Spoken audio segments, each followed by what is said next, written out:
ਕਾ ਖਾਲਸਾ ਵਾਹਿਗੁਰੂ ਜੀ ਕੀ ਫਤਿਹ।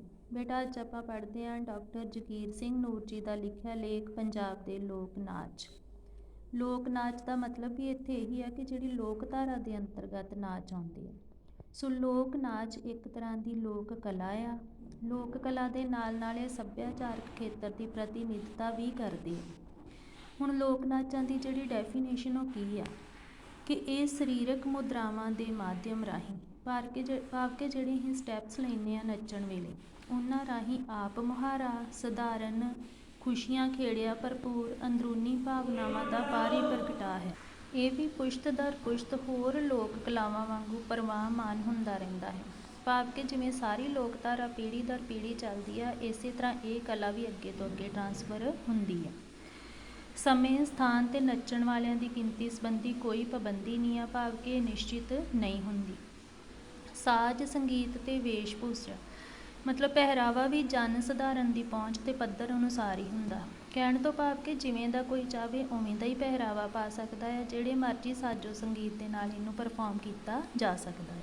ਪੰਜਾਬ ਦੇ ਲੋਕ ਨਾਚਾਂ ਦੀ ਪਰੰਪਰਾ ਕਾਫੀ ਪੁਰਾਤਨ ਆ। ਪੰਜਾਬ ਵਿੱਚ 5000 ਪੂਰਵ ਈਸਵੀ ਤੋਂ ਮਤਲਬ ਈਸਾ ਪੂਰਵ ਤੋਂ 5000 ਸਾਲ ਪਹਿਲਾਂ ਤੋਂ ਲੋਕ ਨਾਚ ਜਿਹੜੇ ਨੱਚਣ ਦੀ ਪਰੰਪਰਾ ਉਹਦੇ ਸਬੂਤ ਮਿਲਦੇ ਆ। ਪੂਰਵ ਈਸਵੀ ਤੋਂ ਲੈ ਕੇ ਹੁਣ ਤੱਕ ਇਸ ਵਿੱਚ ਕਈ ਤਰ੍ਹਾਂ ਦੀਆਂ ਚੇਂਜਸ ਆਈਆਂ ਜਿਵੇਂ ਭੂਗੋਲਿਕ ਸਮਾਜਿਕ ਇਤਿਹਾਸਿਕ। ਅਨੇਕਾਂ ਜਨਜਾਤੀਆਂ ਜਿਨ੍ਹਾਂ ਵਿੱਚ ਦਰਾਵੜਾਂ ਤੋਂ ਲੈ ਕੇ ਅੰਗਰੇਜ਼ਾਂ ਤੱਕ ਸ਼ਾਮਿਲ ਹਨ ਉਹਨਾਂ ਨੇ ਇਸ ਖੇਤਰ ਦੇ ਸੱਭਿਆਚਾਰਕ ਇਤਿਹਾਸ ਨੂੰ ਨਵੀਆਂ ਦਿਸ਼ਾਵਾਂ ਦਿੱਤੀਆਂ। ਇੰਨੀ ਉਥਲ ਪੁਥਲ ਦੇ ਬਾਵਜੂਦ ਵੀ ਇਸ ਧਰਤੀ ਦੇ ਉੱਤੇ ਜਿਹੜੇ ਲੋਕ ਨਾਚ ਸੀ ਉਹ ਨੱਚੇ ਜਾਂਦੇ ਰਹੇ। ਭਾਵ ਕਿ ਦਰਾਵੜ ਆਰੀਆ ਲੋਕਾਂ ਦੇ ਆਉਣ ਤੋਂ ਲੈ ਕੇ ਅੰਗਰੇਜ਼ਾਂ ਤੱਕ ਪੰਜਾਬ ਨੇ ਹਰੇਕ ਦਾ ਸਾਹਮਣਾ ਕੀਤਾ ਆ। ਬਹੁਤ ਸਾਰੀ ਉਥਲ ਪੁਥਲ ਮੱਚੀ ਰਹੀ ਆ। ਜੀਵਨ ਉਹਨਾਂ ਦਾ ਜਿਹੜਾ ਸਥਿਰ ਨਹੀਂ ਰਿਹਾ ਪਰ ਫਿਰ ਵੀ ਲੋਕਾਂ ਨੇ ਆਪਣੇ ਲੋਕ ਨਾਚ ਜਿਹੜੇ ਉਹਨਾਂ ਨੂੰ ਜ਼ਿੰਦਾ ਰੱਖਿਆ। ਪੰਜਾਬ ਦੇ ਸਮੁੱਚੇ ਲੋਕ ਨਾਚ ਲੌਕਿਕ ਪ੍ਰਕਿਰਤੀ ਦੇ ਧਾਰਨੀ ਹਨ। ਸਰਬ ਵਿਆਪਕ ਹੁੰਦਾ ਲੌਕਿਕ ਦਾ ਅਰਥ ਭਾਵ ਕਿ ਸਰਬ ਵਿਆਪਕ ਪ੍ਰਕਿਰਤੀ ਸੁਭਾਅ ਵਾਲੇ ਬਣ ਚੁੱਕੇ ਆ। ਖੁਸ਼ੀ ਦੇ ਹੁਲਾਰਿਆਂ ਵਿੱਚ ਮਸਤ ਹੋਏ ਨੌਜਵਾਨ ਮੁਟਿਆਰਾਂ ਇਹਨਾਂ ਦੇ ਪੈਰ ਜਦੋਂ ਧਰਤੀ 'ਤੇ ਵੱਜਦੇ ਆ।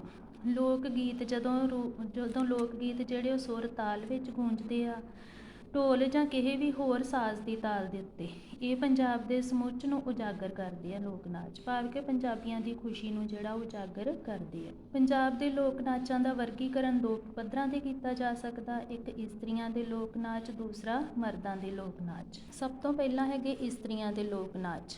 ਹੁਣ ਕੀ ਦੱਸਿਆ ਗਿਆ ਆ ਕਿ ਜੋ ਸਾਡੇ ਪਰੰਪਰਿਕ ਵਿਸ਼ਵਾਸ ਹੀ ਵਿਚਾਰ ਹੀ ਮਿੱਥਾਂ ਹੀ ਰਹੁ ਰੀਤਾਂ ਹੀ ਜਿਵੇਂ ਦੀ ਸਰੀਰਕ ਬਣਤਰ ਹੀ ਤੇ ਜਿਵੇਂ ਦੀ ਕਾਰਜ ਕਰਨ ਦੀ ਸਮਰੱਥਾ ਸੀਗੀ ਉਹਨਾਂ ਸਾਰੀਆਂ ਚੀਜ਼ਾਂ ਨੇ ਔਰਤਾਂ ਦੇ ਲੋਕ ਨਾਚਾਂ ਦੇ ਸੁਭਾਅ ਨੂੰ ਇਹਦੀ ਨੇਚਰ ਨੂੰ ਪ੍ਰਕਿਰਤੀ ਨੂੰ ਜਿਹੜਾ ਸੀਗਾ ਉਹ ਨਿਰਧਾਰਿਤ ਕੀਤਾ। ਕੀ ਮੰਨਿਆ ਜਾਂਦਾ ਸੀ ਕਿ ਪੰਜਾਬਣਾਂ ਦੂਜੇ ਰਾਜਾਂ ਦੀਆਂ ਔਰਤਾਂ ਦੇ ਮੁਕਾਬਲੇ ਵਿੱਚ ਤਕੜੇ ਜੁੱਸੇ ਵਾਲੀਆਂ ਆ ਉੱਚੇ ਲੰਮੇ ਕੱਦ ਕਾਠ ਵਾਲੀਆਂ ਵਾ। ਸੋ ਇਹਨਾਂ ਦੇ ਨਾਚ ਜਿਹੜੇ ਉਹ ਕੋਮਲਤਾ ਭਰੇ ਸੁਹਜ ਭਰੇ ਤੇ ਸਾਦਗੀ ਭਰੇ ਮੰਨੇ ਗਏ। ਲਚਕ ਤੇ ਰਵਾਨਗੀ ਇਹਨਾਂ ਦੇ ਖਾਸ ਗੁਣ ਮੰਨੇ ਗਏ ਆ। ਗਹਿਣਿਆਂ ਤੇ ਚੰਗੀ ਫੱਬਤ ਦਾ ਜਿਹੜਾ ਸੀਗਾ ਔਰਤਾਂ ਦੇ ਮਨ ਵਿੱਚ ਸ਼ੁਰੂ ਤੋਂ ਹੀ ਚਾਅ ਜਾਂ ਰਿਹਾ ਚਾਅ। ਕੋਈ ਵੀ ਸ਼ੁਭ ਕੰਮ ਹੋਵੇ ਔਰਤਾਂ ਦੇ ਲੋਕ ਨਾਚਾਂ ਦੀ ਪੇਸ਼ਕਾਰੀ ਤੋਂ ਬਿਨਾਂ ਇਹ ਜਿਹੜਾ ਵਾ ਚੰਗਾ ਨਹੀਂ ਮੰਨਿਆ ਜਾਂਦਾ ਜਾਂ ਸੱਖਣਾ ਹੀ ਰਹਿ ਜਾਂਦਾ।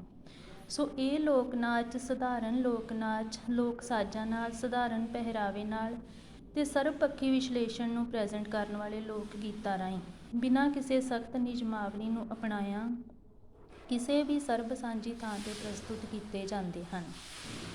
ਮੀਨਸ ਕਿ ਇਹਨਾਂ ਵਾਸਤੇ ਨਾ ਤੇ ਜਿਹੜੀ ਸਾਜ਼ਾਂ ਦੀ ਕੋਈ ਹੈਗੀ ਆ ਨਿਸ਼ਚਿਤ ਸੀਮਾ ਨਾ ਹੀ ਨਚਾਰਾਂ ਦੀ ਕੋਈ ਸੀਮਾ ਆ ਨਾ ਹੀ ਕੋਈ ਕਿਸੇ ਕਿਸਮ ਦੀ ਹੋਰ ਜਿਹੜੇ ਸਖਤ ਨਿਯਮ ਉਹਨਾਂ ਨੂੰ ਅਪਣਾਇਆ ਜਾਂਦਾ।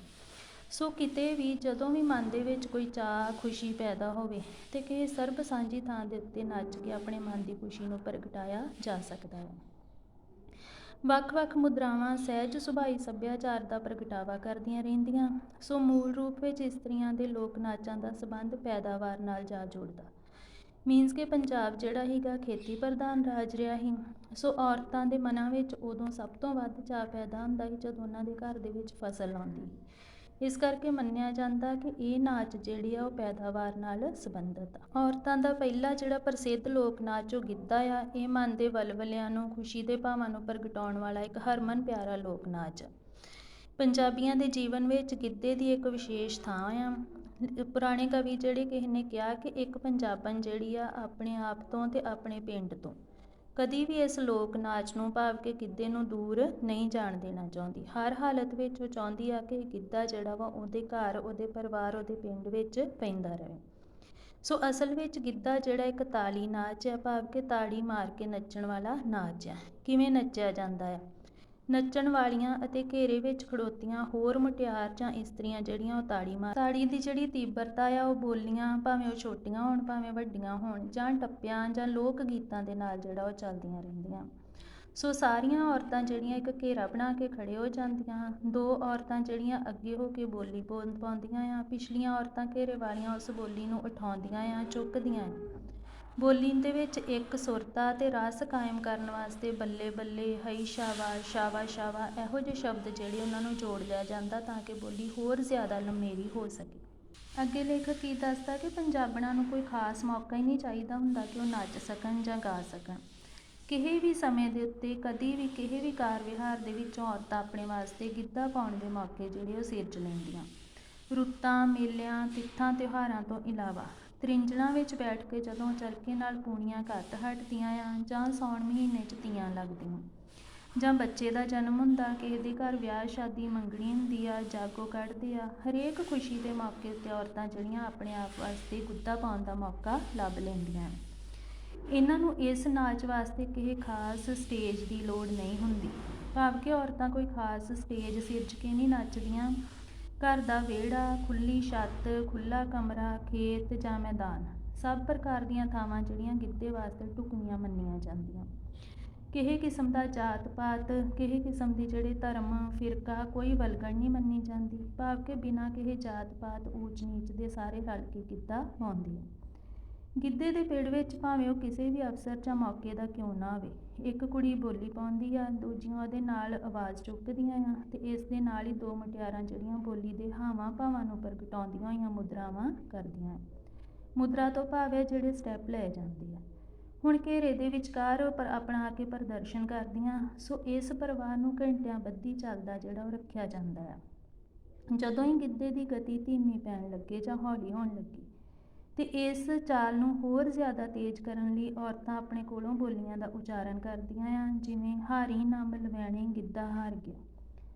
ਹੁਣ ਇਹ ਵਾਲੀ ਬੋਲੀ ਉਚਾਰ ਕੇ ਔਰਤਾਂ ਜਿਹੜੀਆਂ ਵਾ ਗਿੱਧੇ ਨੂੰ ਲਗਾਤਾਰ ਕਾਫੀ ਲੰਮਾ ਸਮਾਂ ਜਿਹੜਾ ਉਹ ਮਘਾਈ ਰੱਖਦੀਆਂ। ਇਸ ਦੇ ਨਾਲ ਜੋਸ਼ ਭਰ ਜਾਂਦਾ ਤੇ ਔਰਤਾਂ ਹੋਰ ਜ਼ਿਆਦਾ ਤੀਬਰ ਗਤੀ ਨਾਲ ਨੱਚਣ ਲੱਗ ਜਾਂਦੀਆਂ।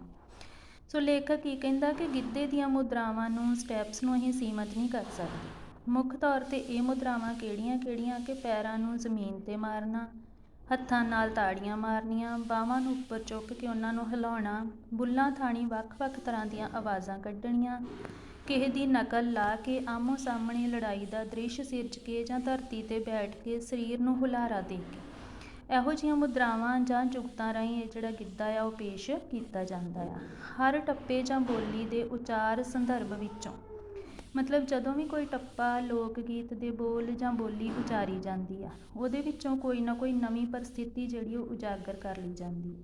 ਮੀਨਸ ਬੋਲੀ ਦੇ ਬੋਲਾਂ ਅਨੁਸਾਰ ਸਟੈਪਸ ਜਿਹੜੇ ਉਹ ਕ੍ਰੀਏਟ ਕਰ ਲਏ ਜਾਂਦੇ ਆ। ਸੋ ਇਸ ਨਵੀਂ ਪਰਿਸਥਿਤੀ ਨੂੰ ਪੇਸ਼ ਕਰਨ ਵਾਸਤੇ ਨਵੀਂ ਅਤੇ ਮੌਕੇ ਅਨੁਸਾਰ ਮੁਦਰਾ ਸਿਰਜ ਲਈ ਜਾਂਦੀ। ਗਿੱਧਾ ਰਾਗ ਤੇ ਤਾਲ ਪੱਖੋਂ ਸੁਤੰਤਰਤਾ ਦਾ ਧਾਰਨੀ ਆ, ਭਾਵ ਕਿ ਕਿਸੇ ਕਿਸਮ ਦਾ ਇਹਨੂੰ ਸਾਜ਼ ਜਿਹੜਾ ਉਹ ਨਹੀਂ ਚਾਹੀਦਾ, ਇਹਦੀ ਮਥਾਜੀ ਉਹ ਨਹੀਂ ਚਾਹੁੰਦਾ। ਢੋਲਕੀ ਦੀ ਵਰਤੋਂ ਭਾਵੇਂ ਆਮ ਕੀਤੀ ਜਾਂਦੀ ਆ ਪਰ ਜ਼ਰੂਰੀ ਨਹੀਂ ਆ, ਮਤਲਬ ਪਰੰਪਰਿਕ ਜਿਹੜਾ ਨਾਚ ਸੀ ਉਹਦੇ ਵਿੱਚ ਢੋਲਕੀ ਦੀ ਵਰਤੋਂ ਨਹੀਂ ਸੀ ਹੁੰਦੀ। ਮੂੰਹ ਦੇ ਦੁਆਰਾ ਹੀ ਵੱਖ-ਵੱਖ ਤਰ੍ਹਾਂ ਦੀਆਂ ਆਵਾਜ਼ਾਂ ਕੱਢ ਕੇ, ਜਿਵੇਂ ਫੂ ਫੂ, ਬੱਲੇ ਬੱਲੇ ਜਾਂ ਅੱਡੀਆਂ ਨੂੰ ਜ਼ਮੀਨ 'ਤੇ ਮਾਰ ਕੇ, ਉੱਚੀ ਆਵਾਜ਼ ਕੱਢ ਕੇ, ਕਿਲਕਾਰੀ ਮਾਰ ਕੇ, ਤਾੜੀਆਂ ਮਾਰ ਕੇ, ਸੋ ਇਹਨਾਂ ਸਾਰੀਆਂ ਚੀਜ਼ਾਂ ਦੇ ਨਾਲ ਹੀ ਸਾਜ਼ਾਂ ਵਰਗੀਆਂ ਆਵਾਜ਼ਾਂ ਜਾਂ ਧੁਨਾਂ ਕੱਢ ਲਈਆਂ ਜਾਂਦੀਆਂ ਸੀ। ਹੁਣ ਅੱਗੇ ਕੁਛ ਇੱਕ ਬੋਲੀਆਂ ਦੱਸੀਆਂ ਜਿਹੜੀਆਂ ਗਿੱਧੇ ਦੇ ਵਿੱਚ ਪੇਸ਼ ਕੀਤੀਆਂ ਜਾਂਦੀਆਂ। ਸੋ ਇਸ ਤਰ੍ਹਾਂ ਲੇਖਕ ਕਹਿੰਦਾ ਕਿ ਮੁਟਿਆਰਾਂ ਕੋਲ ਬੋਲੀਆਂ ਦਾ ਬੜਾ ਪ੍ਰਵਾਹ ਹੁੰਦਾ ਆ, ਨਾ ਤੇ ਬੋਲੀਆਂ ਮੁੱਕਦੀਆਂ ਤੇ ਨਾ ਹੀ ਉਹ ਥੱਕਦੀਆਂ ਆ। ਸੋ ਇਸ ਤਰੀਕੇ ਦੇ ਨਾਲ ਇਹ ਲੋਕ ਨਾਚ ਜਿਹੜਾ ਨਿਰੰਤਰ ਚੱਲਦਾ ਰਹਿੰਦਾ ਆ, ਪੀੜ੍ਹੀ ਦਰ ਪੀੜ੍ਹੀ ਅੱਗੇ ਵੱਧ ਰਿਹਾ ਆ। ਗਿੱਧੇ ਨੂੰ ਪੰਜਾਬ ਦਾ ਸਰਤਾਜ ਲੋਕ ਨਾਚ ਮੰਨਿਆ ਗਿਆ ਹੈ।